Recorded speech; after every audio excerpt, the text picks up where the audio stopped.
Toy train দার্জিলিংয়ের খুব জনপ্রিয়, আপনারা জানেন যে সেই টয় ট্রেনে আমরা সঙ্গে সঙ্গে যাচ্ছি, টয় ট্রেনকে সঙ্গী করে নিয়ে। আর এই মুহূর্তটা শুধু আপনাদের সঙ্গে শেয়ার করলাম।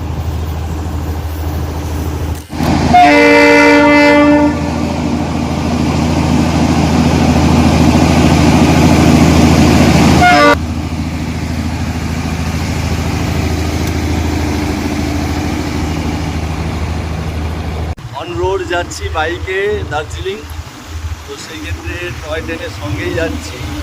দেখতে দেখতে সুন্দর একটা, আপনারা অনেকেই টয় ট্রেন হয়তো চেপেছেন, কিন্তু এভাবে বাইকে দার্জিলিং